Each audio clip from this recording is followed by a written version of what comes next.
Thank you, Chairman McCall and Ranking Member Mix, for holding today's foreign assistance budget hearing. I want to thank Administrator Samantha Power for joining us and for your testimony. I especially appreciated your reference to South Korea. After the Korean War, obviously, Korea has now become one of the economic superpower, and now, as you mentioned, they are now from recipient country to become a powerful donor country, providing $4 billion to help other countries. So that is remarkable success story.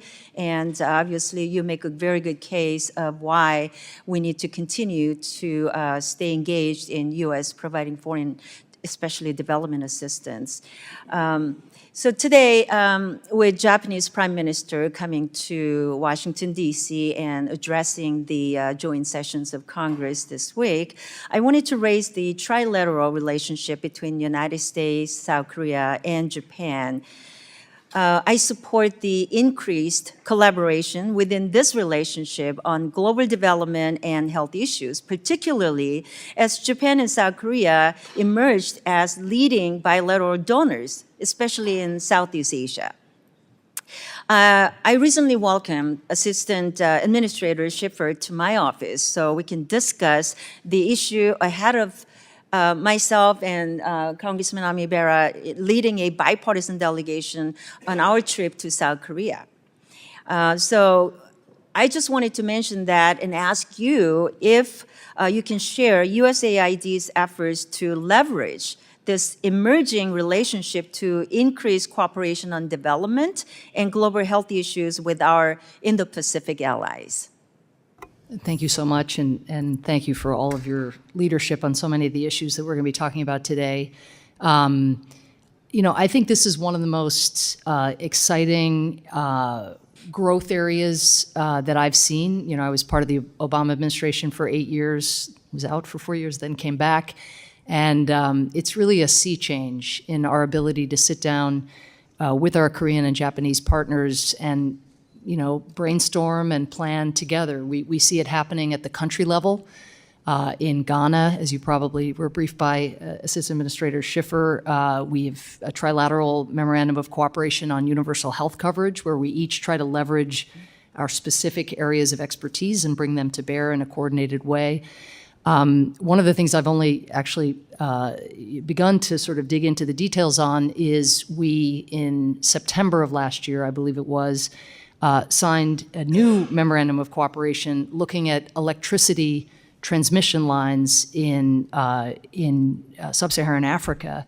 And we're looking together between us, the Koreans and the Japanese, through Power Africa, to develop 1,500 kilometers of new transmission lines to end energy poverty. And this follows the successful development of 2,000 kilometers of transition lines under the previous agreements. So I think you'll start to see almost a contagion here as missions get the experience of working trilaterally, begin to branch out from health to agriculture to education, et cetera. But we're really trying to push it from headquarters. Thank you. I also recently traveled to Southeast Asia, where partners are eager to work with the United States, and they're in desperate need of many of USAID's programs, particularly in the capacity building area and technical assistance. This is urgent, given the growing influence of the Chinese Communist Party in the region, and as U.S. allies in the Pacific, such as South Korea, Japan, we're talking about, and Taiwan, they have adopted their own strategies to bolster their development programming in Southeast Asia. So can you talk about how USAID is working with our allies in Northeast Asia to pursue the co-development or co-financing programmings in the Southeast Asia? Thank you. Well, I think what I saw on my visit last year to Vietnam is that the kinds of relationships we were just discussing, again, are playing out at the ambassadorial level, at the embassy level.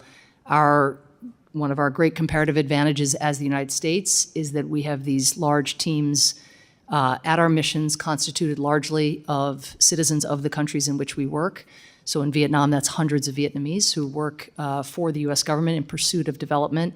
And that is something we offer to our Japanese and our Korean counterparts and say, look, we have the spotters, a little bit like what I was saying on Development Finance Corporation, to ascertain where together we can make the greatest impact. So, I hope to have more examples to offer. I think clean energy transition in Indonesia is already an area of collaboration. In Vietnam, work in the Mekong together.